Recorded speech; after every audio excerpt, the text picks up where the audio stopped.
Hello everyone, Earl Henderson, Primordial Defense. Thank you for watching.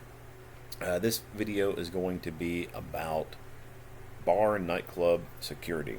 So this incident occurred the weekend of November 22nd, 23rd. It was Saturday going into Sunday. Oak Grove, Kentucky is where this occurred at. This article comes from WKRN. A man was reportedly shot and killed following a fight in an Oak Grove parking lot early Sunday morning. According to WKDZ Radio, Oak Grove police said it responded to a report of shots fired on Fort Campbell Boulevard shortly before 3:30 a.m. on Sunday, November 23, and found a man who had been shot in front of the U.S. Post Office. Witnesses reportedly told authorities a fight broke out in the parking lot involving people waiting to get into a lounge and karaoke bar, but then someone fired a gun, hitting the victim in the head. The radio station said emergency personnel gave the victim CPR, but they were not able to revive him. Christian County Coroner's Office identified the victim as 25-year-old Jalen Glenn. And that is it on the news article. So let's jump to the map of this area.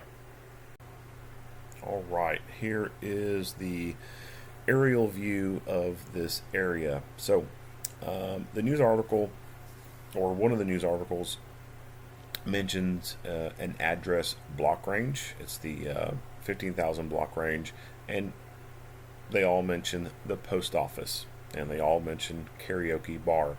So, although they don't mention the bar by name, it's pretty easy to figure out where it's at. So when you search along Fort Campbell Boulevard for a post office, you'll find a post office, and within walking distance of that, you will find you'll find a karaoke bar. Now, when you're using Google Earth, it won't show up as the current business name, but it will actually show what it was called before then, and it still has a sign up front that says karaoke bar. So this right here is Fort Campbell Boulevard. Off to your left over here is Fort Campbell.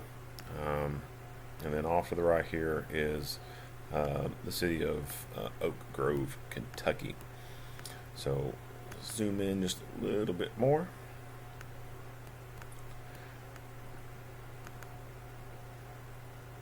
And this is the area that we are looking at here.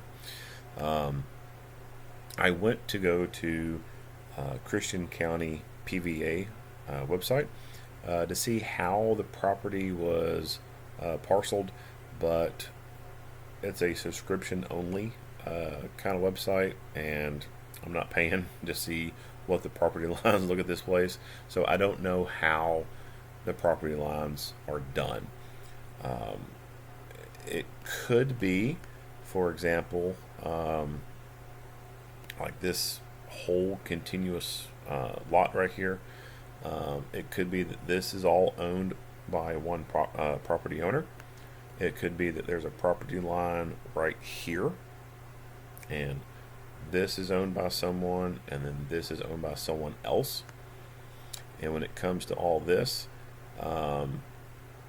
this could be one property, this could be another property, and this could be a whole other property.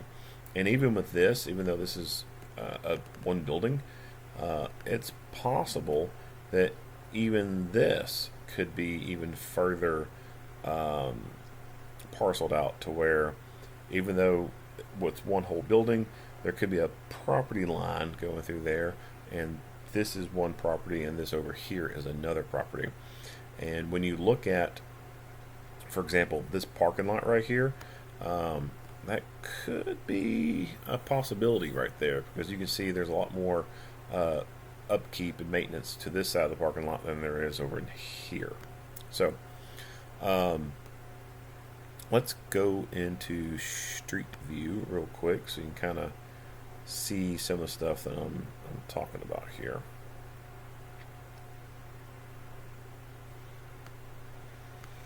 Alright, so there is the post office. And then next to it is a gun and knife country store, an Asian market, and then the liquor store, and then you got the gas station down there. You've got this pancake place right here, and then you go further down, and right there is the karaoke bar. And what do you know? Karaoke bar. Now it's not right now. It's not called CJ's. It's called Ooh La La, but it's still a karaoke bar. Um,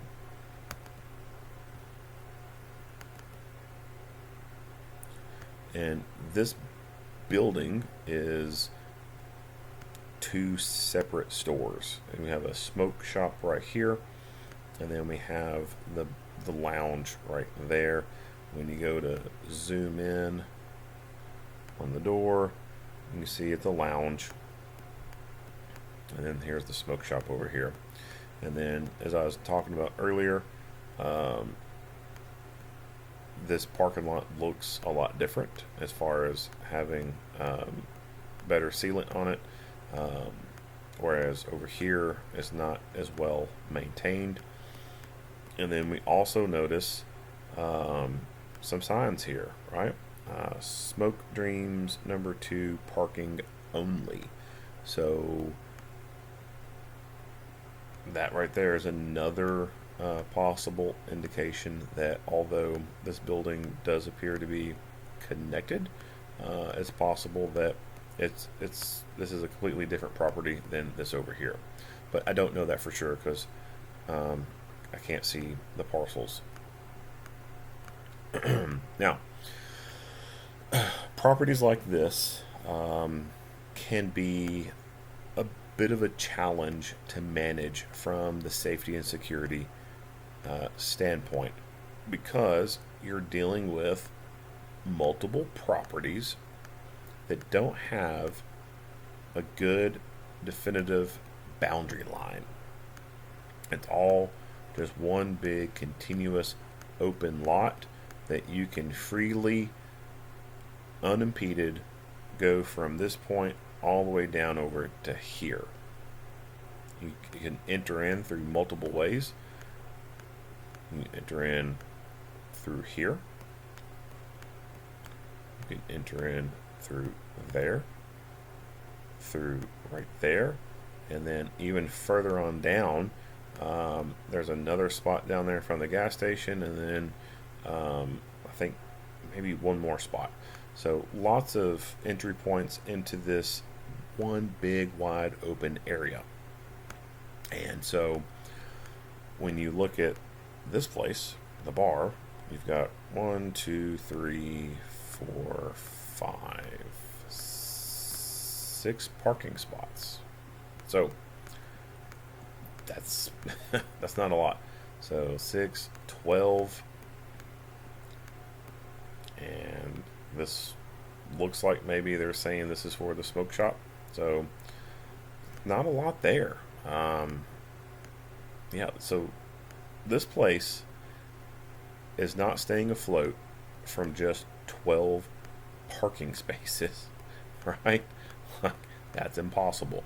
So we know that most likely, people are parking in these adjoining parking lots. I don't know the hours of this G's Pancake House.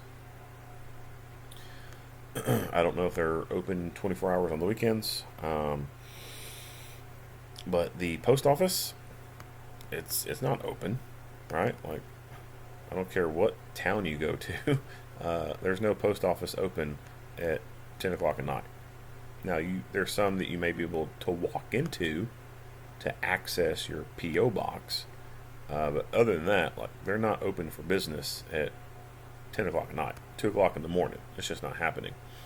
This gun store, no, probably not open at 2 o'clock in the morning. The Asian market, yeah, probably not open 2 o'clock in the morning. Just not very likely. The liquor store, probably open till 11 o'clock. Probably not open past that point. The gas station,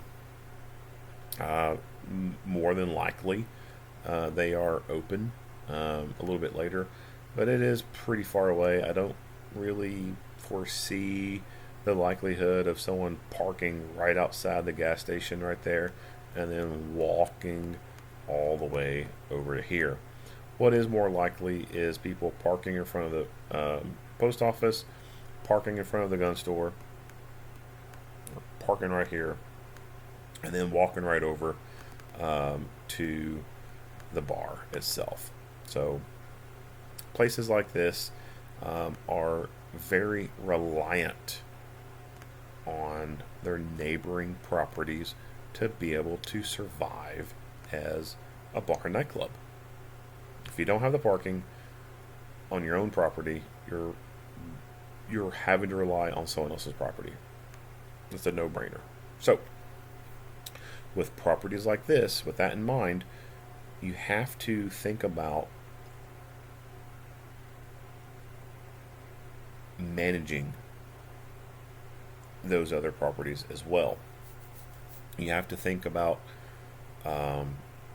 what would happen to your venue if you suddenly lost the ability to enjoy the benefits of people parking in those spots. If you lose that parking, you're losing revenue. If people can't park to go there, they're going to choose somewhere else. I don't care how fun your place is. If all of a sudden the majority of your parking spots are now gone and you're left with only those 12 little parking spots, you could have had the coolest place. But if there's nowhere for anyone to go, they're going to go somewhere else.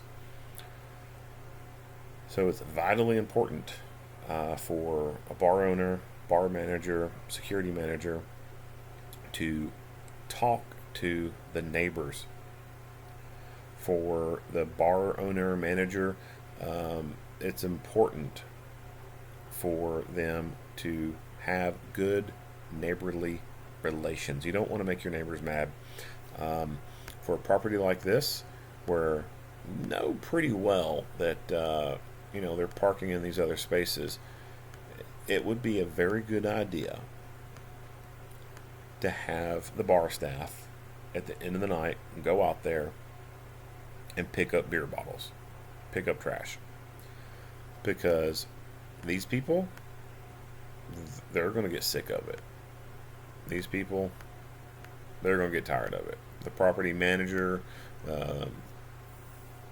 property owner over here is going to get sick and tired of their tenants complaining about all this trash being left out. They're going to be sick and tired of cars being left parked over here overnight, blocking stuff, whatever. They're going to get tired of it, and there could be a drastic reaction from a property owner to say, you know what, we're not going to allow any more parking over here. None of these, for example, the person who owns this could be like, you know what, none of these businesses are open from 10 o'clock at night to 5 in the morning, so there's no need for any cars to be parked out here. We can start a contract with a tow company, and they can come through, and any vehicles in this lot get towed, because there's not supposed to be anyone there, because none of these are open. That would have a very bad effect on this little small business, because it has a very small parking lot. So it's very important for the bar to have good neighborly relations with a property like this. So pick up the trash, make it clean, and keep up those good relations. For the security aspect, the safety and the security aspect, it's as equally important as well. If you have, for example, the bar's right here, and you have people parked right over here, and you can actually, you know what, we'll just say people parked right here, because it would be easier to see them from this door and keep it in one view frame here. So you got the bar here, and you got these parking spots here, right here. If people pull in here and they're parked all along this road right here, and there's several cars where people don't get out of the car, they just sit there, and doesn't matter what they're doing, they don't get out of the car. That's hurting revenue for the bar. You have people taking up a parking space for a potential paying customer, someone who will park their car there and walk inside and buy things.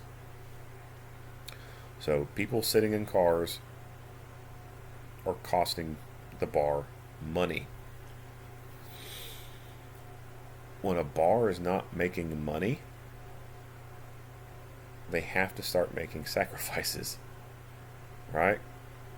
A bar is still going to accrue bills at the end of the night, right?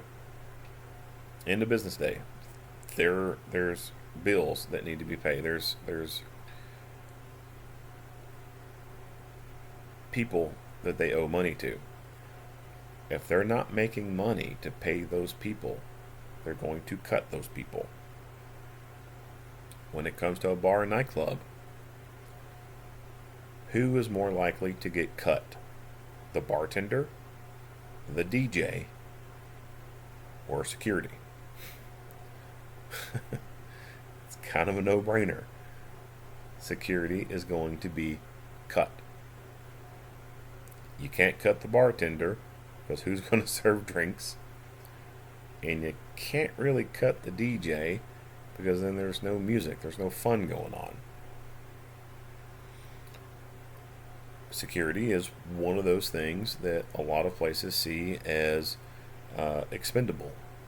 They can say, you know what, we don't need security anymore, we get rid of them, we'll be just fine. If we need something, we call the police, whatever.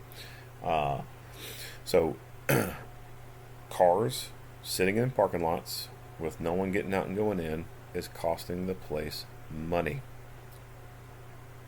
People who would pay don't have a place to park, and so they go somewhere else. The people who are sitting in the cars, if they're drinking alcohol, then they're not going to buy as much alcohol when they do go inside the bar, or they won't buy any at all. So again, it is negatively impacting the sales at that bar when people are sitting in their cars drinking. Even if they're out there doing drugs, right? If they're out there doing drugs, they may not feel the need to want to have to drink anything inside the bar. So again, the bar is losing money on these people who come in there and don't buy anything because they're already lit, already drunk, already high, whatever. So from that aspect, it's important to be checking the parking lot.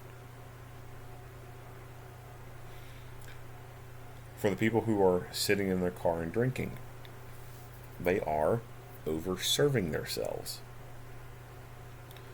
Let's say they got a six-pack in the car, and they plan to kill that six-pack before they go in there. When they kill that six-pack, and they get out of their car and they walk to the door, they may be fine in that moment.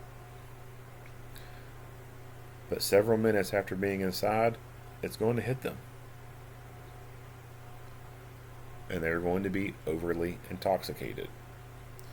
If ABC or local police come in there and they're now dealing with this person who is overly intoxicated in a bar,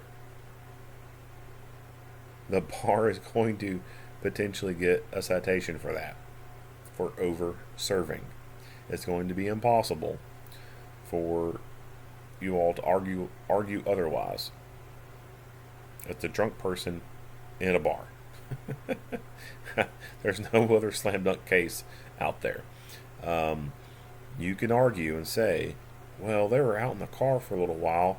We're pretty sure they were drinking out there and they didn't come in here.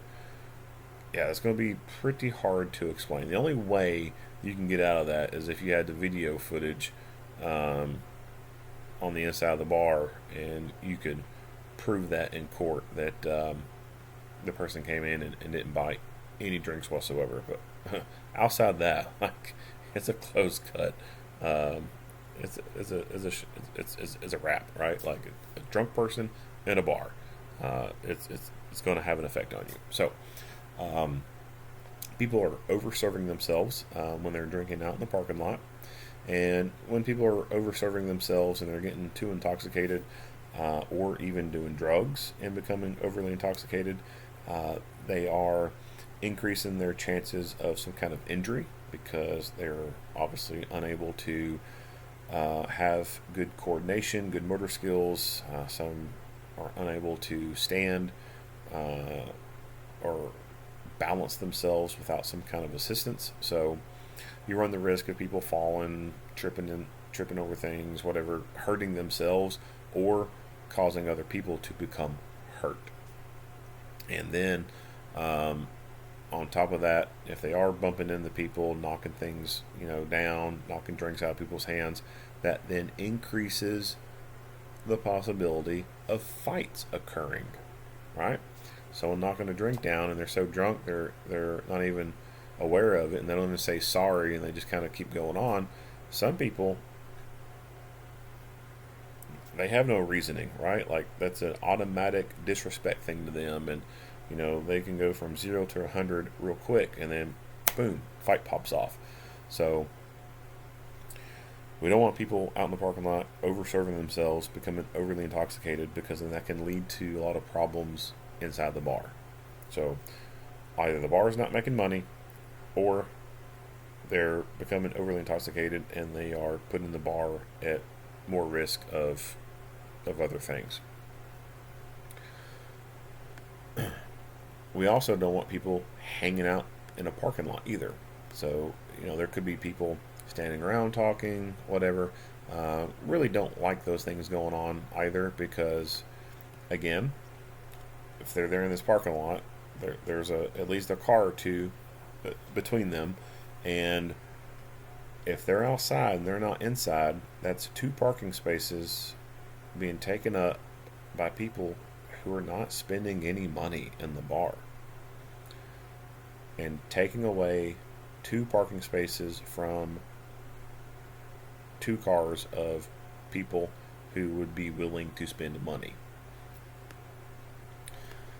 Aside from that, the people hanging out just talking in the parking lot, why are you standing around talking in the parking lot? There's no good for that at a bar. People come to a bar to go into the bar and drink, meet people, listen to music. They don't go to bars to hang out in parking lots. If you want a parking lot to hang out in, you need to go to Walmart, right? You need to just go somewhere else. I have generally not seen good things happen from people just hanging out, loitering in parking lots. Bad things tend to happen. And even if bad things aren't happening, again, it goes back to these parking spaces are now being occupied by people who are not spending money at the bar. If the bar is not making money, they still have bills to pay. And what's going to get cut? As I said, the DJ's not getting cut, the bartender's not getting cut, security's getting cut. So if you're security and you're not on top of these things, I wouldn't say you're working yourself out of a job, because you're not working, but you're seeing yourself out of a job when you just look at these things going on and do nothing about it. Now, how to go about doing something about it, right? Because a lot of people would be saying, well, it's a whole different property over here, right? I work for the bar. I don't work for the post office, blah, blah, blah. Okay, so we've established that, things that happen away from the bar can have an impact on you, like the drunk drivers, right? So, person goes to a bar, gets overly intoxicated, leaves, drives, gets into a crash, kills people. That can fall back on the bar. If that can fall back on the bar, then things that happen in a parking lot next to the bar can also fall back on the bar. So this mindset of, well, it's not our property, blah, blah, blah, is just completely stupid. It's a mindset from either A, completely stupid people, or B, extremely lazy people who just don't want to do anything more than the bare minimum. So, how do you go about dealing with issues that may not exactly be on your property? Well, there's there's a technique called talking. It's called talking. Humans been doing it for a long time. Building rapport with other people, building good neighborly relations. You're working security at this place and you want to be able to control what people do over here, go talk to the owner, go talk to the manager. Same with these places over here. Go talk to whoever's in charge of that property and explain to them, hey, this is our bar over here. People park in your parking lot. We want to make sure that people are not doing stupid stuff in your parking lot because we don't want to lose the ability for customers to be parking over there and then us not be able to make any money. So, to help you, help us, whatever, if we see people doing stupid stuff in your parking lot, can we have permission to tell them to leave? And if they don't leave, can we call police and have them banned from the property or have their cars towed? The majority of the time, these other properties are going to be okay with that because they are essentially are getting some free security services on the weekend nights, and they got someone watching their property for them. That makes them feel better. That makes them feel more comfortable. That someone is nearby keeping an eye on their lot and can be keeping trouble away. And they're not having to pay for it. Who doesn't like free stuff? All it takes is going over and talking to your neighbors. This is something I've been doing, and I see a lot of great results with it. When I do anything with a bar now that has adjoining parking lots to it, I go talk to those neighboring properties and explain to them, hey, your parking lot is probably a place where people are parking at during the night when this place's parking lot gets full, and that benefits the bar, so people that can continue to come there and spend money, and to be able to keep that option open. We would like to keep an eye on the parking lot for you and make sure people are not doing things like busting bottles out in the parking lot, fighting out there, damaging your building, stuff like that. Can we have permission to tell people to leave if they're causing trouble? And if they don't leave, can we get permission to call the police and have them banned from the property? I've not had anyone tell me no on that. Like I said, they're basically getting a free service, and they're having someone who is looking out after their place when they're not there. So that gives you, when you do that, that gives you the ability to properly manage the crowd that is coming to your venue. When you can extend your playground from those 12 little parking spots over there to these 12 or 16 to these 20 or 40, you get to have an effect on who is now coming into the bar and how their attitudes and behaviors are going to be while they're in that bar. If you can stop the drinking in the parking lots, you're going to be stopping people from becoming overly intoxicated. You're going to be increasing bar sales. If people aren't drinking in the parking lot and they're still wanting to drink, and their only option is to go inside the bar and drink, guess what? They're going to go inside the bar and drink, and they're going to have to pay to drink. So you're decreasing over intoxication, you're increasing bar sales. You are also, in the midst of all this, while you're making contact with people, you're able to gauge what their attitude and behavior is like. Do they even need to go into the bar? Do they even need to be in the area? If not, then you can have the ability to make them leave, go somewhere else. They can take their bad attitudes, they can take their trouble and go down the road to another place. And that becomes that place's problem, not yours. As I said, I've been doing this for a while now, and one of the first places was a place called Pharaoh's Hookah Lounge, and it was a property that had the hookah building on one side, big parking lot in the middle, and then a little kind of a shopping strip kind of on the right. And so that shopping strip thing, none of those places were open at night, and so all the people coming to the hookah bar would be parking in those other parking spaces. And so having the ability to go all the way out into those other parts of the parking lot and tell people they can't be drinking out there, they can't be smoking dope out there, they just can't be loitering out there, had a very positive effect on the bar itself in terms of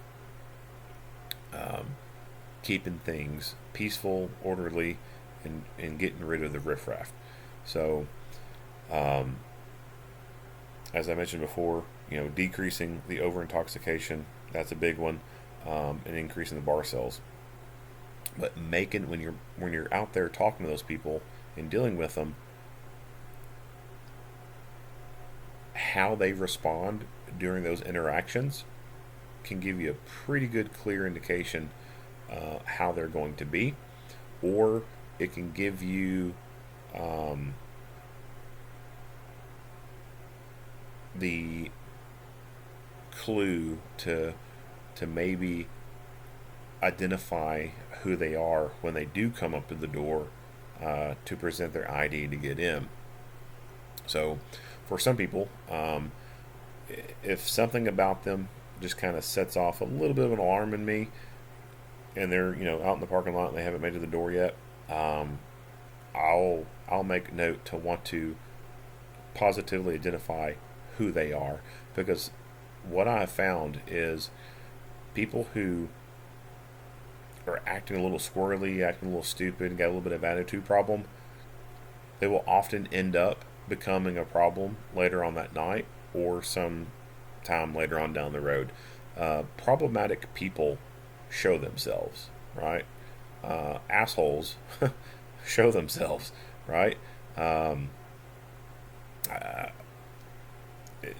It's just people. It's just how they are, and so I much rather like to know exactly who they are in moments like that, versus at the end of the night something bad happens, something bad pops off, and I have no idea who they are. I've also found that when you take a picture of a person's ID, or you hold their ID right there in front of the body cam and you read out their name and license number, that changes their attitude and their behavior. You remove the anonymity from them. They are no longer an unknown person. In their head, they are now an identified person. You know who they are. And that makes them less likely to do stupid stuff.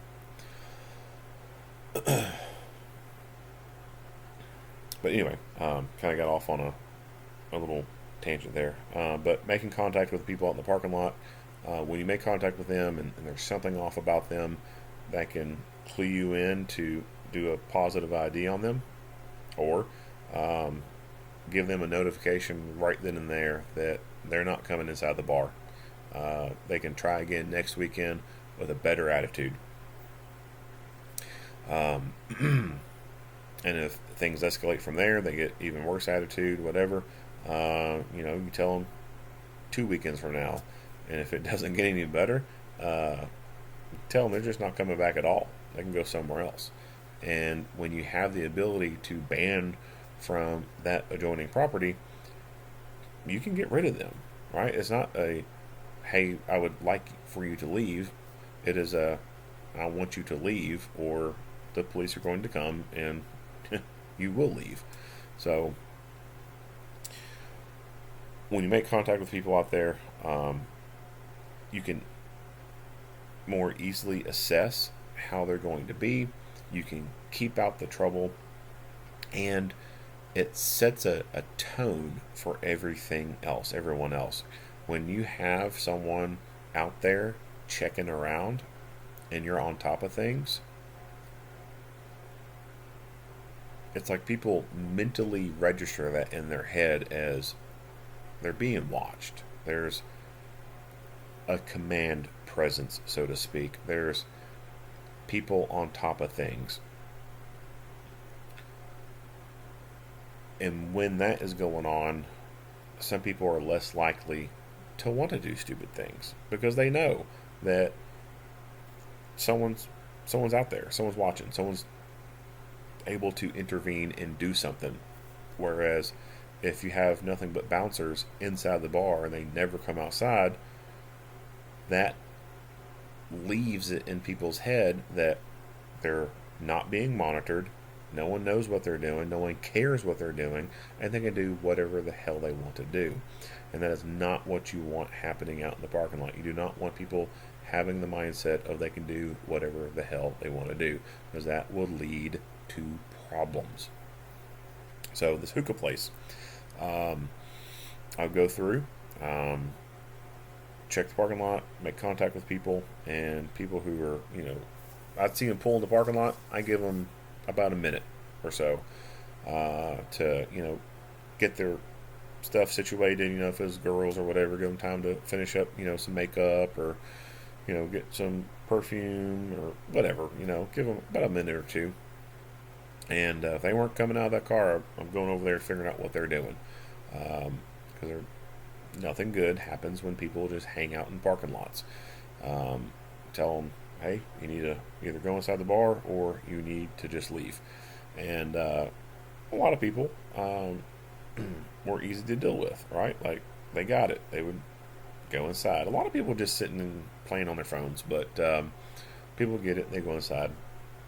Some of the people automatic just cop off with an attitude.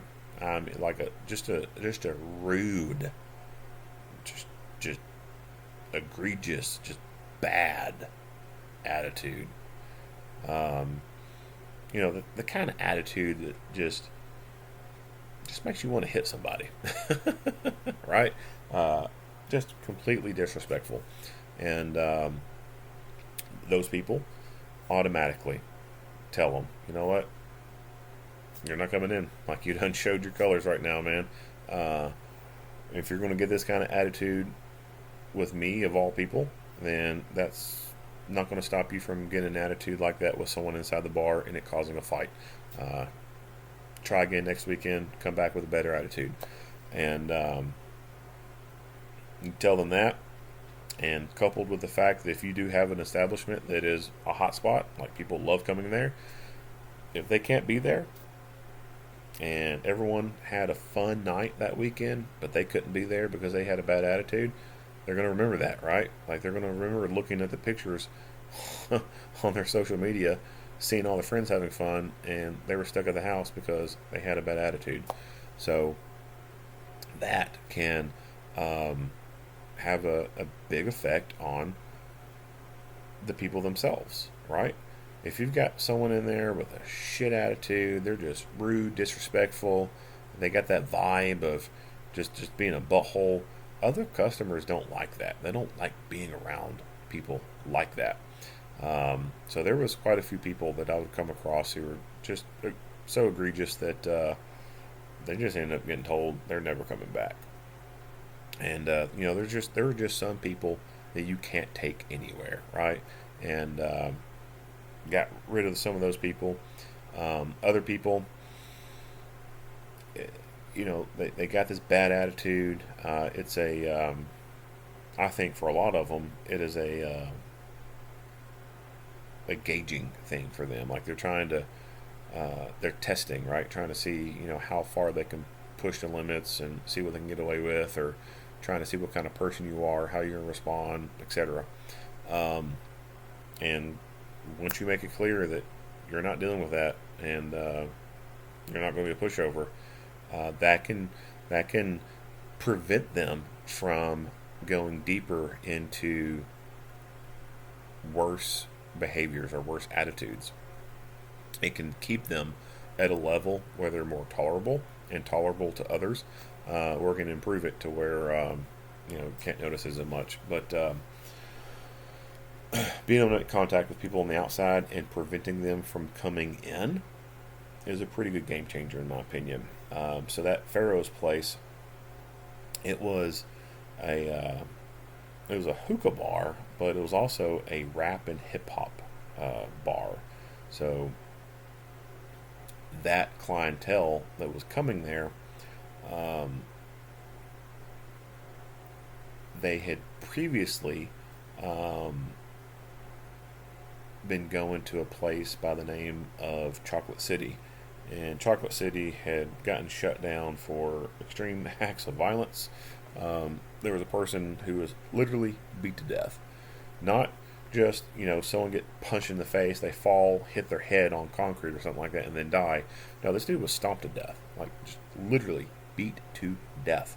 That place got shut down, and the crowd that was a regular there, they didn't really have another place to go to, and so they kind of spread out in town and went to a few different places, and then this hookah place started doing rap and hip hop, and that crowd just kind of gravitated towards that place, and that became the new hangout for that crowd.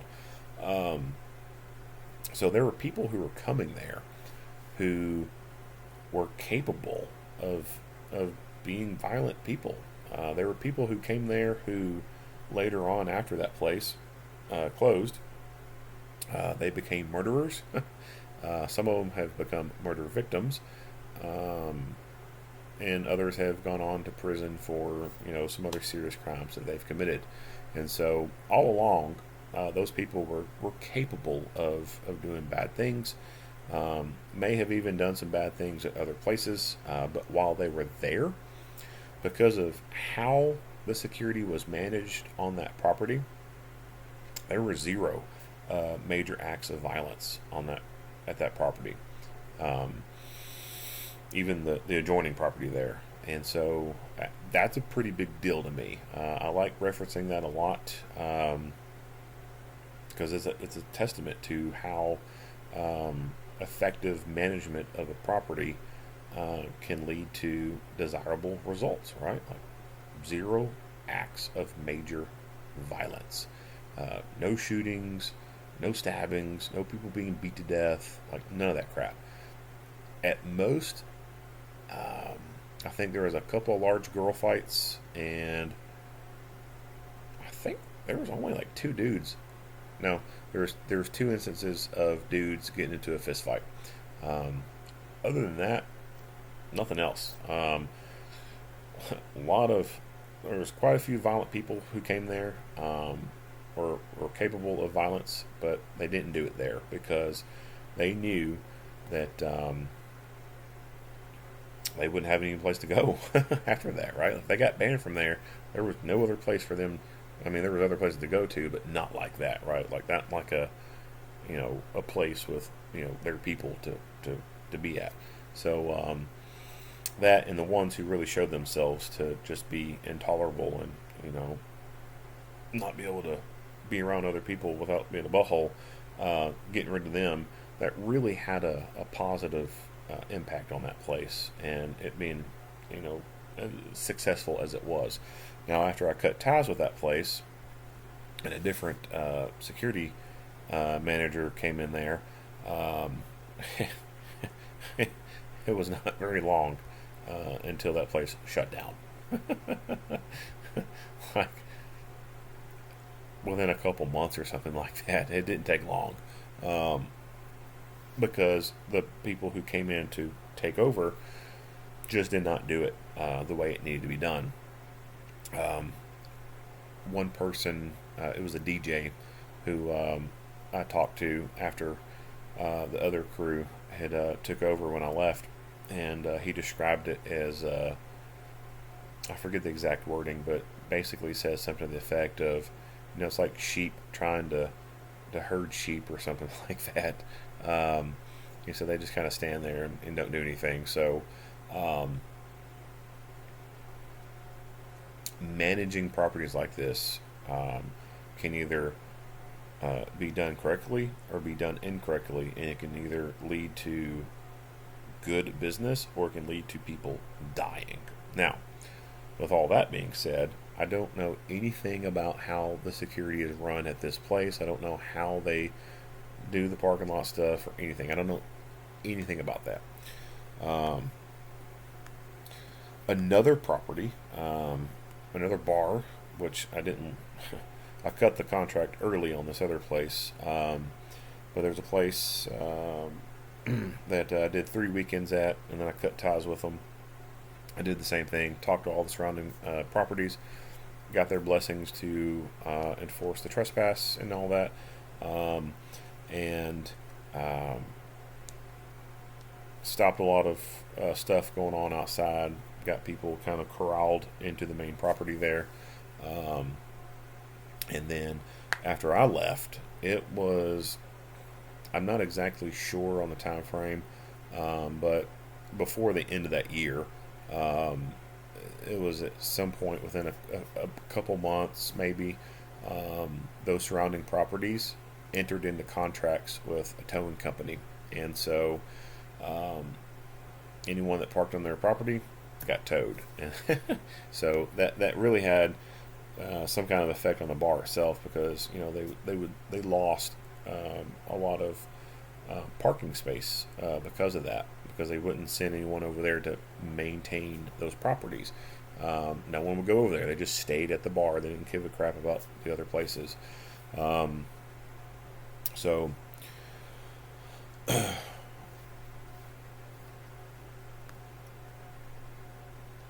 managing properties like this, it's important to go out there in the parking lot, stop the drinking, stop the drug use, stop the loitering, make contact with people, get a feel for them while they're out there, and that can tell you whether or not they need to be inside. It can tell you whether or not someone needs a little bit of extra scrutiny, someone needs to be looked at a little bit more. Um, all those things can play into having a good, productive, safe business that everyone likes going to, no major problems, etc. Let's see here. I don't think really there's anything else left to talk about as far as managing the security on the outside. Um, just can't stress enough like how important I think it is to manage the outside. When you think about problems in a bar, it all starts from outside, right? Like people have to walk from outside to get into the bar. Um, and I think a lot of people overlook that importance. Going back to that hookah place, the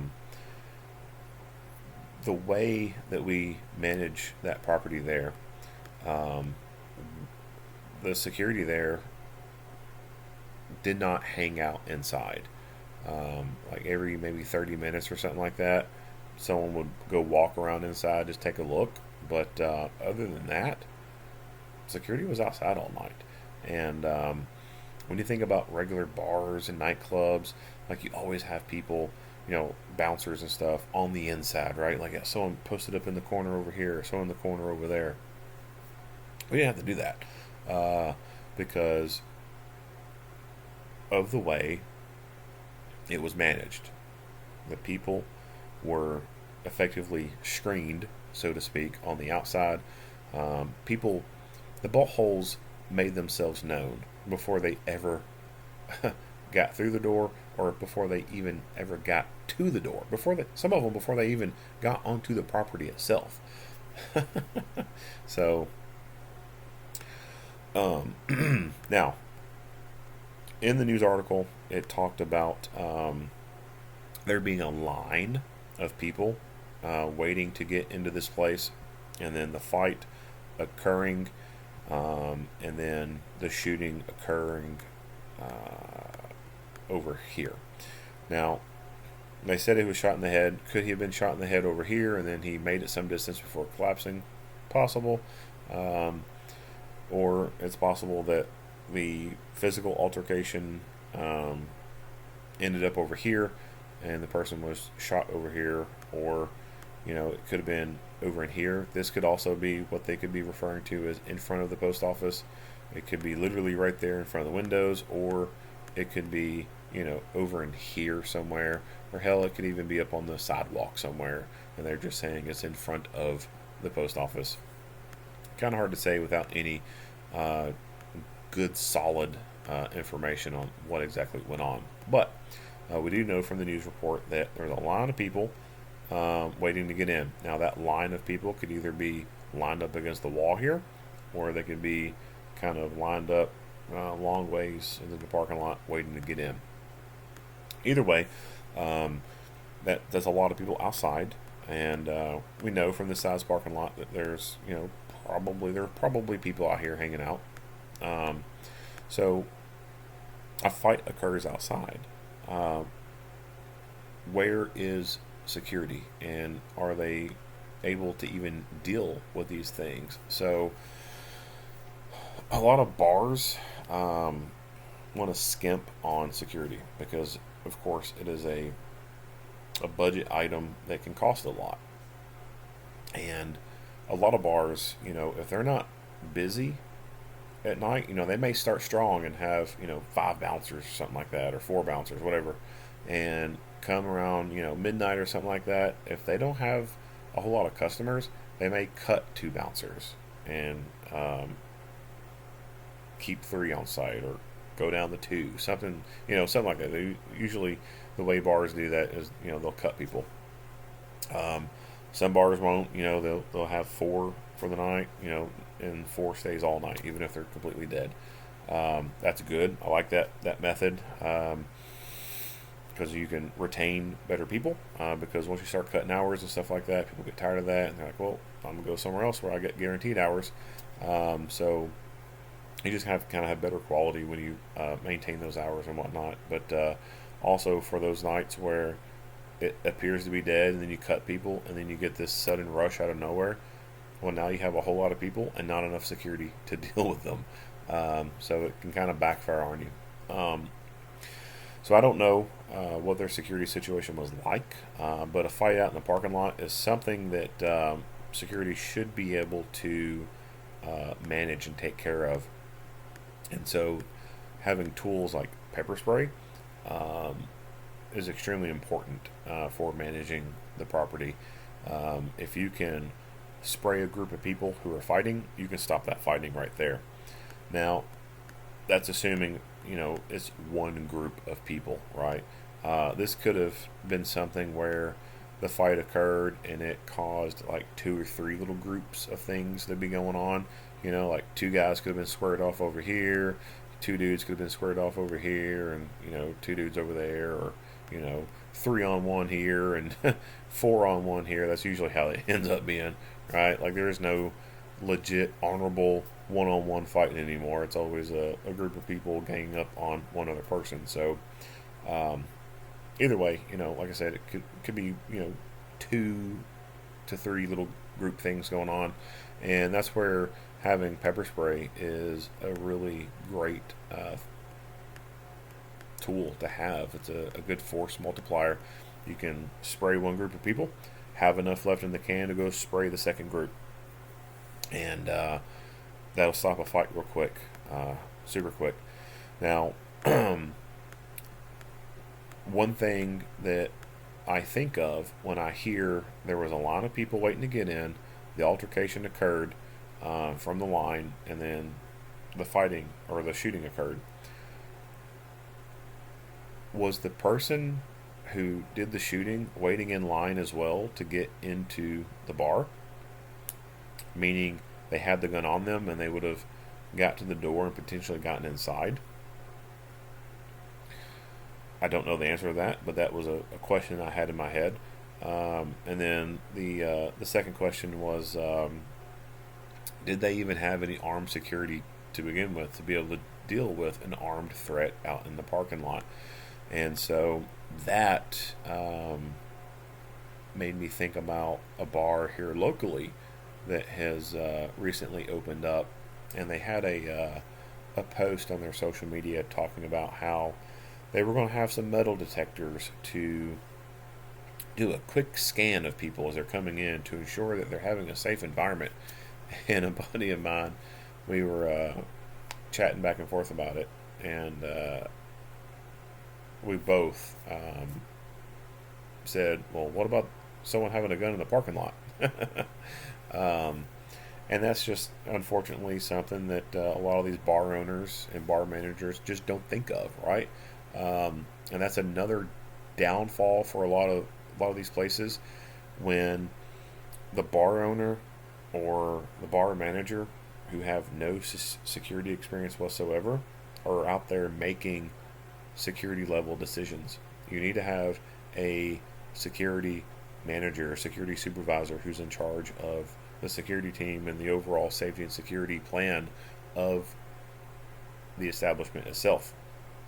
And when I say plan, I mean the plan. I don't mean just, we're bouncers. We're just sitting here at the door checking IDs and dealing with fights. No, you do more than that, right? Um, are you checking your fire extinguishers at the beginning of shift? Are you looking to make sure that they're charged? Are you going around once a quarter and pressing the test buttons on your emergency exit signs or your fire alarms? Are you checking the exits, making sure that they're not obstructed? Making sure the first aid box or trauma bag is still stocked. Do you have an actual trauma bag, or do you just have a first aid box? Do you even have a first aid box? So, um, do you have an incident log for the establishment where you may have uh, these three different security people working on this weekend, but on the weekend after that, there's three other different ones working who have no firsthand experience on what happened the weekend prior. So having something as simple as an incident log for the bar to be able to keep everyone updated about what's been going on, um, names of troublemakers, a ban list, stuff like that. Spreading the information that can be a part of your overall safety and security plan. And sadly, a lot of places just don't think of things like that. The bar owner, I need a bouncer checking IDs, and I need a bouncer inside looking for fights, and that's all they're thinking of because they just don't have that background. They don't have that education experience in these kinds of things, and so they never think about those things.